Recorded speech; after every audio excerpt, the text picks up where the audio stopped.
Jiu-Jitsu Like with my wrestling backyard friends jiu-jitsu? getting ready for the fight. Like, yeah, yeah, backyard like stuff. backyard Everything's like, armbar. Back then, everything was armbar. everything.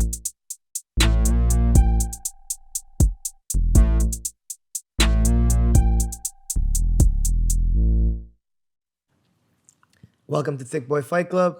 I'm your Balkan boy. I'm Tyson the Beast. And our guest today is Mika Brakefield. Micah Brakefield. I already messed it up. I knew it. I was gonna fumble this. Perfect. I just want you to say Fumble. I said his name like 5 times before and I still got it wrong. 10th Planet Jiu-Jitsu black belt, pro MMA fighter, and new in the scene here in Ontario, but a pioneer in Canadian MMA. And we're glad to have some West Coast flavor and some 10th Planet Jiu-Jitsu over here. We've been training at Etobicoke Martial Arts. It's great to have you on the show. Cool. Yeah. Thanks for having me. Shout out to the sponsors. Number one, Top Mutt Studios, Phallon, the best in the game.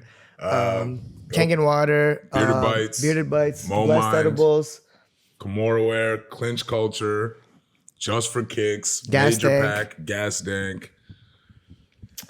Delgado Boxing, hope I didn't forget and anybody else. 10th Planet Jiu-Jitsu. Yeah, Thank you definitely gotta give them a shout out as well. for all the great training. So, restaurant shout out for the week. I'm going to go with King Tandoori from Brampton. I haven't had Indian food in a while. I had some not too long ago.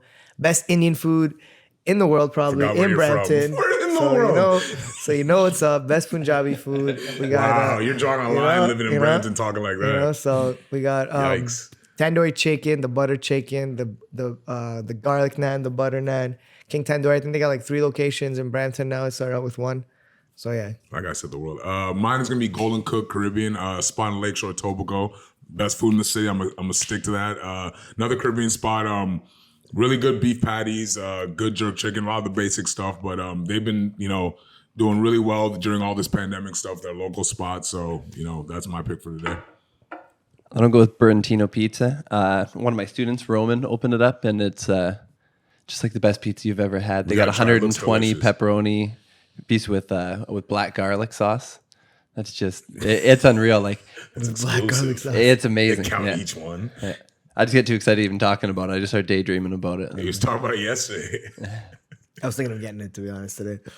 But we went and got some South African. that was fire as well. From a South African. That's Yeah. the debate. We're having an argument about that right now. So yeah, man. How you like Toronto so far? You came at just the right time. Literally, lifesaver. Yeah, we were supposed to open October 10th, and that was the first day of the lockdown again. So it kind of shut us down. But I've loved Toronto. I was surprised. I was a little worried about not being around nature. I grew up on the island in Vancouver, on Vancouver Island, and then I moved to Vancouver, and I've just always been around mountains and trees and stuff. And I do long dog walks in the morning. But I've moved into a little spot right by a creek. I see foxes and wolves and coyotes in the morning all the time. So I don't know. It's been really cool. Yeah. Well, you're near Lakeshore, right? So that's this is to me one of the best places, period, in the city, obviously. So tell us a little bit about your journey, how you your origin story. How'd you get into martial arts? What kind of geared you into MMA, and then how'd you become a specialist in jiu-jitsu specifically? Yeah, I had a older brother who liked to beat me up. I started wrestling when I was grade 7 at the local high school, and I just was naturally pretty good at it. My older brother, he ended up being a national champion. My little brother was a provincial champion and stuff. Wow. And so we would wrestle at the house, and we'd It's a wrestling family. Yeah. yeah, we would our wrestling matches would be real wrestling Real matches. wrestling It wasn't WWF. And then my older brother just liked beating me up. He really enjoyed just making me freak out because I was a little smaller than him. So if I would spaz, it'd be hard for him. So he would lay on me on the couch and stuff and try and just make me freak out. And I would always try and stay super calm and just get to safe positions. Jiu-jitsu. That's Which jiu-jitsu. is jiu-jitsu, yeah. Yeah. Is doing it against a big wrestler. Yeah. So when I wrestled, I always kind of wrestled weird because it was always kind of from a point of view of trying to be safe and comfortable, and I'm lazy by nature. Those are the best wrestlers. That's the Russian style of wrestling. Yeah. compared So to- I always thought it was jiu-jitsu. And then I started doing jiu-jitsu after college. I'd done a couple MMA fights already, and then Wait, you did MMA fights before training jiu-jitsu? Yeah, Oh, yeah, that's yeah. Like exclusive. That's the real pioneers. But you did some folk style wrestling, correct? yeah, I wrestled like strictly folk style in college. Which is rare in Okay. Canada. Rare. Okay, that's- rare. Yeah, so Rare style SFU, wrestling. like so SFU only wrestles pretty much in the States until like nationals and stuff in Canada. So I did like folk style, and then there was a pancration tournament at a college, Damn. and I did it, and then the like first I kind of just like I was super hungover at it, and I just like we had some wrestlers who did it like the year before, and they just like took people down and wrestled them, and I was like, what the fuck, like you guys can wrestle the best wrestlers in the world, and then you're excited about like wrestling people who have never wrestled. I was like, well, why wouldn't you like try and like fight them?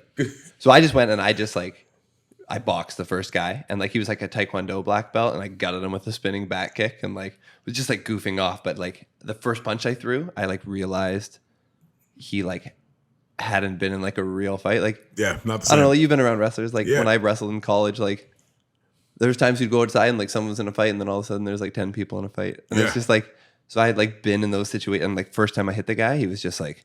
You could tell. He never. I was like, oh, well, this is easy then. And so I just started like spinning and hitting them, and I ended up like knocking them out, which you're not really supposed to. But I like after I dropped, I like pushed him, and I was like, Yeah, it's I don't know, like it's not. And the ref's like, oh, winner.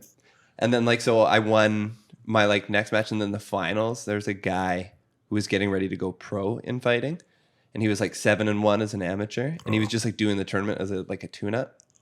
And I like took him down and like just like beat him on points, kind of like Yeah. I like almost submitted him, but I didn't really like know submissions. So like and so he didn't have anything for you on the submission, and even though he had 8 amateur fights, like he didn't. no. And then Wow. so his coach messaged me afterwards, and he was like, "Hey, we're doing a fight card. Nathan's doing his like last amateur fight. Do you want to fight on the undercard? And then like I'll find you a fight against someone." And this is the guy you beat. Yeah. And he was the main guy? He was going to be the main event against a guy who I ended up fighting way later. But that guy got hurt like a week before, and my opponents kept pulling out. And they're like, well, would you fight Nathan, like up a weight class? I was like, As a rematch. yeah, as a rematch. And I was like, Yeah. yeah, sure. Like, I didn't think like real punching would make much of a difference. It did. He almost murdered me. Like, he like, I didn't think real punch. That is a funny way. Real punch. well, I was like, nah, it's no different. And then like when we fought, he like almost knocked me out like 3-4 times in the first round. And Wow. like I went back into my corner, and it was like just some of my wrestling buddies in my corner. And they like looked all concerned, and I like walked you're the up. best wrestler too, and they're like, what do you think we should Oh tell no, you?" I was like pretty like average wrestler, but like I like just had like a good attitude for fighting, I think. But I like walked back into my corner, and I was like, well, that went well. We'll just do that again. And they were all like, do we need to stop it? And I was like, no, we're good. And then like the second round, I happened to like take him down, and then when he got up, I armbarred him. This is without training jiu-jitsu? Well, I had like Like done jujitsu Like with my wrestling backyard friends, jiu-jitsu? getting ready Yeah. for the fight. Like- yeah, yeah, like backyard backyard stuff. everything's like, armbar. Back then, everything was armbar. everything. Like we went camping the week before because Just wrenching on the arm. the fight was like up island where I'm from, and then so What we was the went. name of the show? What was it? Like Island Beatdown or something, but it was Man, it's what- how they long did- ago was this? Exclusive name. It was like Island 2010. Beatdown. Okay. Yeah, but it was like the main event, and it was like he was like pretty popular, and it was the first I had never seen MMA fights before, so I was like walking up to the ring, and I was like, "This is fucking nuts!" And people were like, "What do you mean?" And I was like, "You guys just do this!" Like, and they're like, "Who are you fighting?" And I was like, "Nathan." And like, "You're the main event?" And I was like, "Yeah." And they're like, "What?" And I was like, I don't know, but I legit like I don't know. well, no, but I ended up winning like the Battlefield amateur title like a couple fights later. Shout out And to Battlefield. They're still Yeah. doing shows. I still thought it was like I didn't know. Like I thought like I was a wrestler and I was fighting guys who were like a kickbox. Like, and I was just like, well, I wrestle in university, and like these guys like kickbox with their friends. So I think we're cool. And then For the most part, you're right. No offense to the Yeah, kickboxers, no but offense. to this day, you still see it, man. Like, yeah, no, but so I legit just like didn't know, and so I like fought my amateur career like completely ignorant. yeah, but that's what amateurs for, my opinion. Yeah, but with Damn. wrestling, you could get away with that. No, it worked. I got my blue belt for my last amateur fight when I flying triangled the purple belt. Like to defend my title. But I like still didn't know how to fight. Like I didn't know any like boxing, any kickboxing really. But I won my amateur title in like with a 20-second knockout, where it was kind of like It's natural. I just landed a good punch. Yeah. And then the next fight, the guy like rocked me and I was like almost out, and then he took me down and I triangled him. And then the next guy, he was like a better fighter than me too, but I flying triangled him. And then I was like, oh, well, I guess I'm going pro. So I went pro as like, I'm going pro. yeah, so I went pro as like just a jiu-jitsu guy, but I like got my blue belt in my last amateur fight. Well, this is the thing about like wrestling, because like now you're even seeing with like just what you learn about your body as a wrestler, transition to kickboxing, boxing, or even jiu-jitsu. People think it's just jiu-jitsu you can translate well to. I think it's boxing well. I mean, look at the Kelvin Gassams of the world, the Michael Chandlers. Like when you grow up understanding your body the way a wrestler does, a lot of the techniques they teach from boxing. I felt like I had to drop doing all martial arts and just do wrestling, and I just focused on wrestling for like 3 years at university. Overall I was just like, athlete feel of your body, right? So like, it's not surprising that if you were a good wrestler, a lot of wrestlers are powerful. It's part of being a good wrestler is leverage and. Well, like sports in general, like I like always played every sport growing up, and like I think I have a good right hand from like being able to throw a baseball from the outfield. That's exactly. Or like, no, for like, real. like just from all sports, like you like learn to transfer your weight differently in all sports, and then like MMA is like the like culmination of like learning how to do all of them like the most efficiently. But I think you like are taught those things really well from different points of view in like every sport. Every sport's got wrestling something. and baseball. Yeah, you're look gonna what be. Serge was saying about basketball for boxing. He says basketball's the most correlated sport to boxing. Yeah, because they hand 100%. out. I was telling our guy It's like a science to it as well. And we got a guy at the gym now. He's like 6'8". He's a basketball manager. Like he manages a guy on the Knicks. And he's like, I was like, have you tried boxing? Like it would work really well for you. Like you're like, 6'8". it would work really well for you. And he's like, oh, I've tried. I just want to do jiu-jitsu. Or look at kickers. Jose Aldo was a soccer player, high level soccer player. Well, dude, I mean, let's be real. Like at the top of boxing, like obviously you make a lot of money. But if NBA players, if the best option was boxing would look very different. If LeBron James decided to dedicate his whole life to boxing, the Anthony John show wouldn't be special. You know what I mean? Like it just wouldn't. You wouldn't be as special if these other athletes decide to come over. I say it all the time about football players and MMA. Well, if you took a Probably quarterback or a NHL players receiver with too. the footwork they've been taught their whole life, if you take them and teach them how to like do MMA, but they just, why would they? Like it's a hard life. Yeah. Well, I bring this up all the time. Is a lot of people don't know this about Ray Lewis, the Hall of Fame linebacker. He's like a 3-time wrestler. stage. Yeah, He's a freak. yeah. And you know, you don't think if there was an option where he could have made that much money fighting or something. Like, can you imagine Ray Lewis if he wanted to be a fighter with that background, his mentality? Like Even hockey players, the way they cut from side to side. you ever the guy from the NFL, Greg Hardy? Yeah. Look Greg at how Hardy. well he's doing. He couldn't go back in the NFL. Now he's still big, but he couldn't go back and be at the level of the NFL he is now. Look how well he's doing after how many injuries, how many concussions.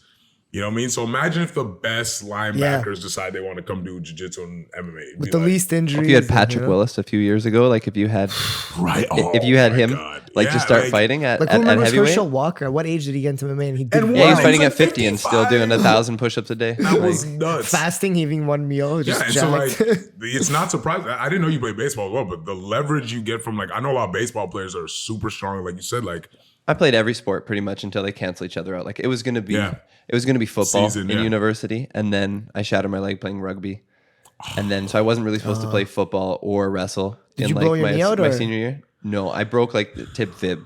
so you played football and rugby. Oh. Yeah, I played every. You had the Anderson Silva thing happen to you? Yeah, no. So the only sport I wasn't allowed to play hockey, and I wasn't allowed to box because my dad didn't want me to fight. So That's I'm hilarious. dead. That's hilarious. yeah. So now every time I get hit, I'm always like, that's because I wasn't allowed to learn how to do it when I was little. You could I have tell like that to my mom with all your the height and time. leverage, you could have maybe made it to NHL and only gone to a couple fights. Like Man, Yeah. if I knew how to, Yeah, could have minimized it. man, if I knew how to box when I was coming up, I wouldn't have got touched. Like it would have been. Yeah, but like, you know, A lot less punches blocked with your face. Yeah. They had to like hit the jiu-jitsu button somewhere, and then I'd. The irony of that. How did you? logic. How did you? I was gonna ask. Get into 10th Planet Jiu-Jitsu. Like, how did you fall into that whole universe? You know. So I, at the time, I was like a purple belt in the gi, and a Started pro as a fighter. gi guy. Yeah, and so I was like a pro fighter. I fought at 185, so I was like walking around like 195, 200, and I went to the 10th Planet there, and Nabil at the time was a brown belt, and he was like probably like 170 pounds, And in a 5-minute roll, he submitted me probably like 10 times. And then we rolled again, and he did it again. That's the worst. And I drove That's home. when you realize don't how learn from it the powerful first jiu-jitsu time. is. Bro, and I like drove home in complete silence and was just like,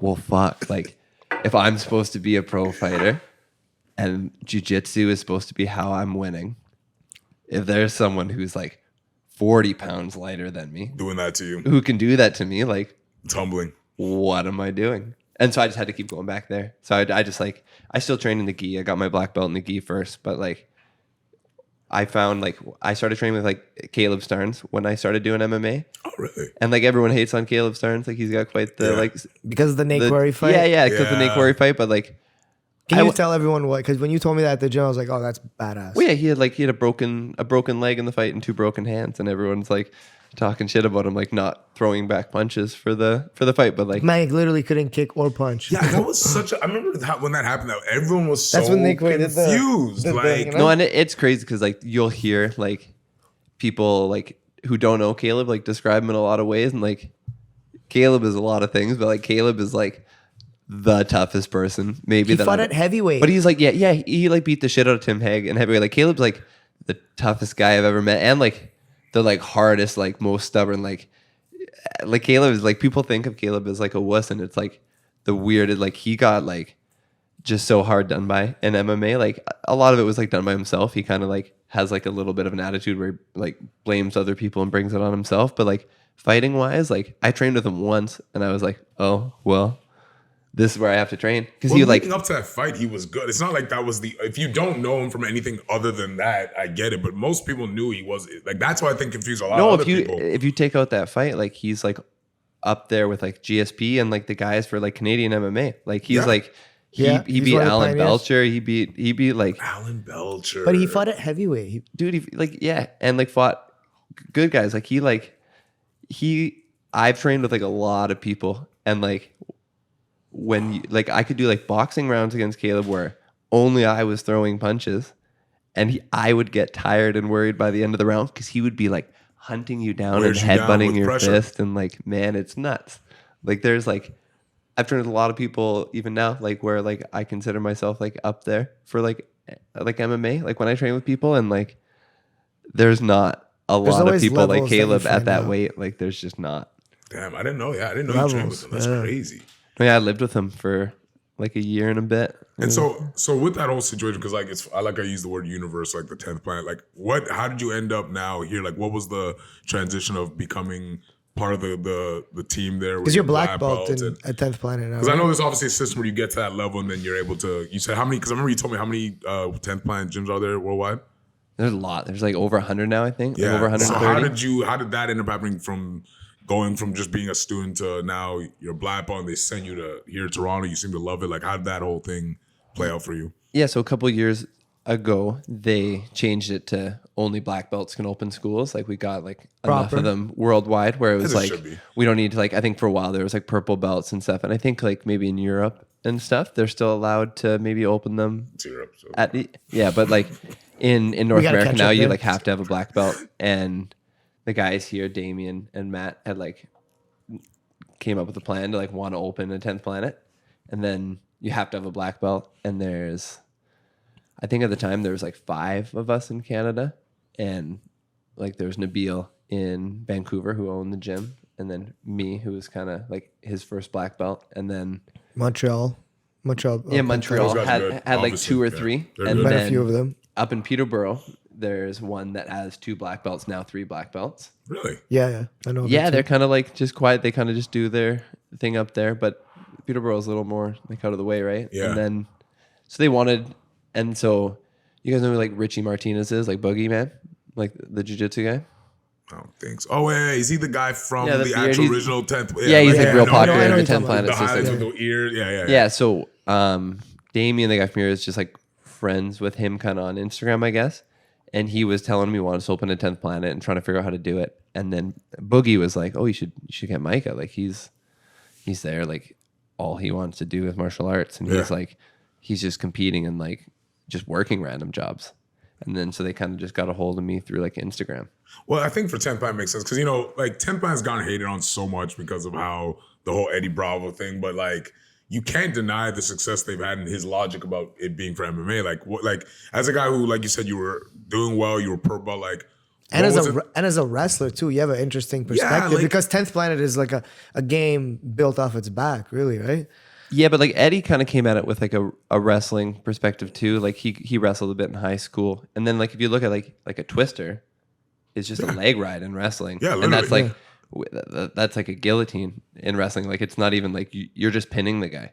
You're not allowed to crank on his head to finish it, but like that's how you get your two and you're counting your points. Like it's a lot of it is like straight wrestling. Because I remember like that's why with Tony Ferguson, and so. It makes sense of why they would only want black belts because I feel like, you don't want to have a pro belt open up a 10th Planet and then some black belt beats him up and craps on the name, right? Because you guys already have this weird relationship. Well, and jiu-jitsu with the jiu-jitsu there's community. the dangers of jiu-jitsu that's already happening of like becoming watered down. Like what it's happened with already become Taekwondo. like, you karate. see it happening and somebody, one guy gets their black belt and all of a sudden he's got like 7 guys that train under him and now they're all black belts. And you're like, what's going on? You We got like the gym and you mash them all up as a blue belt. yeah. So I mean, like that's already happening to jiu-jitsu. So it's good that 10th Planet's trying to keep the integrity of the martial arts intact by only doing black belts that can open schools. I think that's how it should be anyway, right? Like, especially because to his point, it's only a matter of time where eventually it gets watered down. There's almost no way around it, right? Like, as it goes further away from being about fighting, because back in the day, you did jiu-jitsu because you wanted to be a fighter almost. Like, it was rare when you had a lawyer or now, I'm sure you can attest when you have class of 40-something people. How many of those people have ever even wanted to aspire to be a fighter? It's probably mostly but I think a lot of them would fall into wanting to compete. Almost. Well, it's kind of a weird mix. We do have a lot of people who want to compete right now, but yeah, there's people who train jiu-jitsu who think even like watching MMA is crazy still. Like you get like, it's a very diverse crowd for sure. And even competing in jiu-jitsu, I still look at you as a hobbyist in a lot of ways, right? Like you are not like, I still look at it as a hobbyist unless you're really at a certain I think as level. fighters, we always kind of smirk when like jiu-jitsu guys say they have like 6 fights that day, and Jiu-jitsu I'm like, fights, it's not really a fight having a jiu-jitsu match. I respect jiu-jitsu. I have that mad term. respect, of So I course. got a thing with this. I Like, love jiu-jitsu. I want to know what you guys think because like for me, people say that, which I kind of agree. But then is boxing a fight? Because if you're looking at a fight where a fight is like you're trying to like beat the person up and you're taking things out of the rules, you're taking way more things out of fighting for boxing than you are for jiu-jitsu. And I think you almost said it in the way the word beating somebody up. I think people forget that fighting used to just like it wasn't until recently where people thought as fighting something other than boxing. Like back in bare knuckle fighting it wasn't an MMA match. I think I have an answer for you. Like if you're Gypsy King Pikey from 100 years ago, were you doing MMA or were you just bare knuckle boxing? Yeah, but I think you were a fighter the way you can look at it is in grappling and jiu-jitsu, I can choose if I want to go out or not by tapping or not tapping, right? So if you get a choke on me, if I don't tap, then I'll go to sleep. Yeah, but you're lying to yourself saying it's a fight in boxing if you can't grab the person. Hey, listen, we're on the same page with that fully. But to his point, you can get knocked out in a boxing or Muay Thai or kickboxing or MMA, like involuntarily. Like, I agree with your sentiment. As an MMA guy, I fully No, agree I don't with even that necessarily have that sentiment because like I know what you're doing there. I think it's weird when jiu-jitsu guys say the fight too. But then when I hear Muay Thai guys say it to jiu-jitsu guys, I always think it's funny because like I could grab onto any of them. I could grab onto any of them in a street fight and just dissolve them in seconds with jiu-jitsu. I'll take the top 10 at each weight class black belts in the world over the top Muay Thai guys in a regular fight. So to your point, that's actually a good point. Like, like if you have to throw them in and just you guys fight, I'm taking the 10 black belts. I'm taking the top 10 over the. But we're not doing like. I agree with you. Yeah, so I think you shouldn't. I think you shouldn't call jiu-jitsu matches fights. But then when I hear pure strikers saying that, like I always feel like you got to point out the fact that like that's fairly hypocritical because like unless you're willing to like I'm glad I fight MMA, then you got a can. whole bunch of people mad this week. Like I like that. But I mean, like coming from a wrestling perspective, how do you look at a wrestling match? You know what I mean? I never called it a fight. He's right. No, I never called that a fight. I would never call it a fight either. But I think the reason why wrestlers transfer the best into MMA is because you're not allowed to submit someone. You're not allowed to, but you're still trying to physically break the man. Yes. Like your goal in wrestling is to make the guy quit. Fighting more than most. Yeah, because you know how to make a guy quit without ever being allowed to actually outright hurt him. Like you have to like you have to like watch his soul like crumble and like totally learn agree. how to like steal it. yeah. And like Totally only agree. wrestlers And I have think that. every wrestler knows that feeling when you feel someone's spirit break. Like it actually Or makes a it's happened to sound. you. Or You can, it's happened to you you just can be on feel death's it. door. You can be Totally the most agree. tired man in the world, and then you see them crack, and you're like, It gives you all the energy. all the energy Yeah. you need. Oh, it's bro. a bluff match. Like Gregor Gillespie said that he goes, most of my match I break, guys, it's a poker game. Like we're both as tired. I just can't see it in you first. Like that crazy fight you just recently had. Remember, he was like right there behind John Worrells. The Diego Ferreira fight. Yeah, people was forget the only reason he stopped crazy. wrestling is because he's just like, I can't beat this bros guy. And people made fun of him about that years ago, thinking he was just a quitter. It's like, fast forward, I think he was right. I think now he was it's like right. every sprinter for the last 15 years should have just really quit. It's like, I can't beat Usain Bolt. Like so that I'm- Alex Derringer yeah. kid, right? He just lost to him, and Burroughs went up a weight class. At some point, it's like, oh man, like so. There's a lot of guys who didn't want to let go, and now they don't know what to do. He made the choice at the right time, and he said that he goes, it's literally poker. I'm tired too. There's times I've thrown up after fights, and I'm dead, but like I know how to put a poker face on from years of wrestling. Well, there's times when like I'm in chokes where 100% I know I'm going to be sleeping in like 4 or 5 seconds, and I will wait until and there's like so many times when that guy lets go or makes an adjustment. Right, yeah. Right when I was falling Yeah. asleep, I was like, Adam the phrase. Yeah. I will never admit how many times that's happened with me and him when we roll. That happens to me. We every talk time about I that have a all the submission with time. him. We I talk have about been that in all the so time. many of his guillotines where I'm just going out and I'm like, I'm gonna go out in my own gym. I'm like, no, I'm gonna tap before I go to Remember the sleep. And then I'm triangle like, that and you then had? let's go. no, and then he Adam, you and then he have no makes a idea little how close- adjustment, and I was like, I'm so glad you just. Do you know how Just close let I go. was when you had me in that triangle go to sleep? When you like released that one time, I was going like this, yeah, just trying to breathe trying to life just back get in. blood back in my brain. No, but it's true. And that's one thing I get on younger students all the time is when they tap too soon. I'm Too like, soon, yeah. guys, practice that. Building your difference between tapping resilience, right away yeah. in 15 seconds. Well, The there's guy a might get difference. you. There's like things that are going to injure you where you can't do stuff The arm, I effectively agree. tomorrow. You tap, but like in a choke, unless it's like where your neck, you don't want to have like your neck hurt tomorrow if you're a regular person. Yeah. yeah, there's those guillotines where you end up True. with a sore There's stuff throat where you for tap, 2-3 days. where you, yeah. but like there's also times when you need to know that you can get through that, and you have to kind of just bite the bullet. But like if you want to be like really good, you're doing a disservice to your training partner if you're tapping early. I get mad at it. agree, Because same. I was someone's like, guys, Same. this could be 10 seconds left in the round. Practice making. If you're gonna get tapped, you might still get tapped, but the difference between 1 and 20 seconds, that can be you making it to the next round. That can be the guy quitting. Some guys don't realize they have it in because you don't tap it. I know some guys who, if they don't get it within 10 seconds, they quit. No, but like so heel hooks are a good example. Yeah. That's, So no, people tap no games. really early to heel hooks in practice because they are afraid they're going to get hurt. Yeah, that's So people who get heel hooks in practice a lot, Don't they get get them a in fights. false sense of security because they How many think times they're have you really seen that good at happen? it. all the time. And then they get in fights, people are willing to squirm and they get out and then they gas. And it's because their partners were tapping in practice to something that wasn't good. Totally agree. It made them worse at jiu-jitsu because they got a false sense of security. Oh, I've seen that happen gets enough mad times. because, like even in practice, I don't think amateur, but I fight heel hooks still. And I realize that a lot of times when guys get it, I get out of it. I realize like, oh, you weren't used to somebody who fought this. Like No, you but get it, choke- people tap. Chokes are the same thing. Like if you're tapping early in a choke, You're doing a disservice. your guy now Totally thinks agree. that he was good at that choke. And I went to tapped in that choke. Yep. Yeah. Volkanovski went to tapped in that choke, Yeah, right? oh Like, my. What do you No, think let's- about that? wow, man? that Talk was about crazy. a fucking heart, man. yeah, that's like That's an example right How there. many That's guys an- practice quitting on that? And he understood that like sometimes it's the different. And you dude, could tell because there was the panic of his legs, legs, I and he knew was that trying to wasn't kick. fake. And then he just tried to calm down. He's like, if I go out, I go out. You can He tell just he gave made up. the He conscious said it. decision. He's like, if I'm no, gonna go out, but I'm gonna he go did out. everything right. But he had Craig Jones backstage with him working escapes right and before he's the with fight, Craig right? Jones a lot. The this whole camp. Yeah, while they're I doing the didn't whole thing. think about that. So he got to be doing privates, one of the best guys in the the whole world. world, getting and ready the guy for wasn't that. doing anything else but that. And the only reason that he lived through that is because he had been doing jujitsu Yeah, how with many the times do you jujitsu think guy. Craig Jones got him in guillotines with that And triangle and that chokes. same Oh my size? God. Like, you know, when the short guy like that goes against, we're in those. You learn to defend those, like when you're going against guys like you and Adam. So I totally forgot about the Craig Jones thing because Craig was there with him. Oh wow! I mean, but Ortega's jiu-jitsu lineage is just insane. So, I mean, watch that fight because it kind of, before we wrap up, kind of talking about that. Like, to our point, do you think if Ortega keeps it, he finished, or do you think Ortega got bluffed out? Like,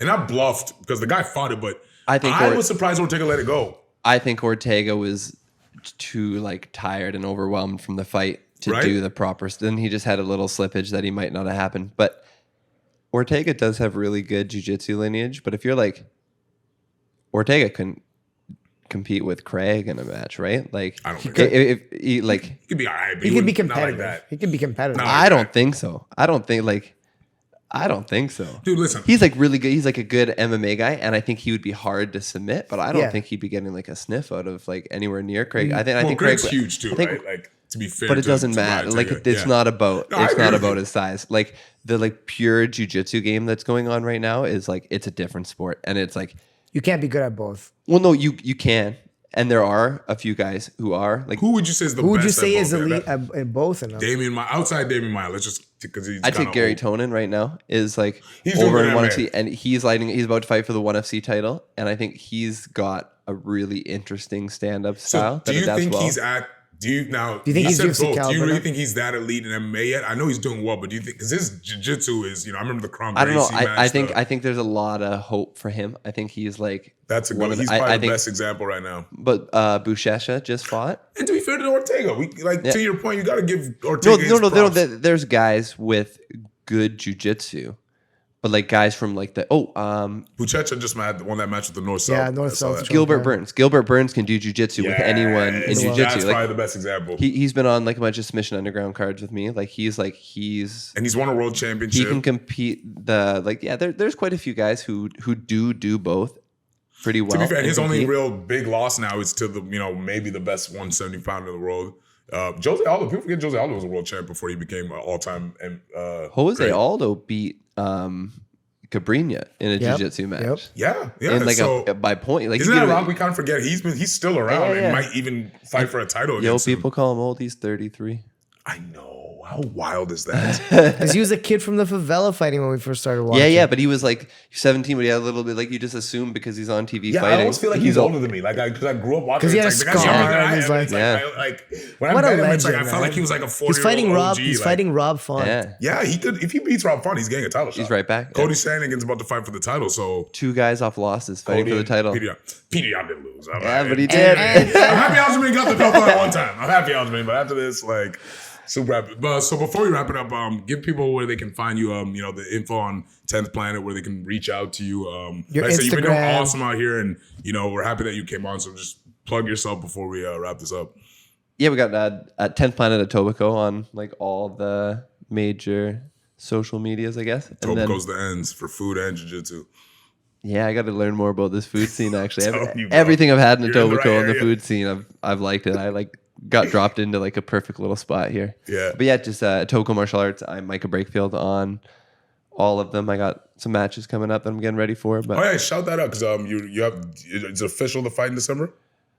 it's supposed to be. It was supposed to be. If you official. want to, I don't want to. No, it was supposed. You can put it everywhere on Battlefield. I was supposed to fight that Ivan, the blue-haired Russian kid. I forget his last name. Oh, but he the was, young guy. He's only like 2-0 or something. Or Yeah, he was. Yeah, he's supposed to. Be we were like this supposed to. We killer, were supposed yeah. to fight now, and we signed the fight like 15 weeks ago, and he wasn't in shape to fight like 15 weeks out. So December is what they're aiming for. yeah, but I got Submission Underground in like 10 days, and Oh, then I forgot. then ADCC trials in like a month after that. So Where's ADCC trials going to be held? New Jersey. New Jersey. It's not- New not too Jazzy. far. Well, Micah, thank you so much, guys. This is we've been blessed to have this guy come into the city when he did. He filled such a void. Shout out to our guy Rory, who's gone. Happy that we had somebody fill the void here. Wagney now is at a different place, so definitely check out 10th Planet Jiu-Jitsu. Great town. We've been there, and we can attest to it. I'm there every Tuesday and Thursday. And yeah, I'm Tyson the Beast. Balkan boy. Micah Brakefield. We're Thicc Boy. The gang.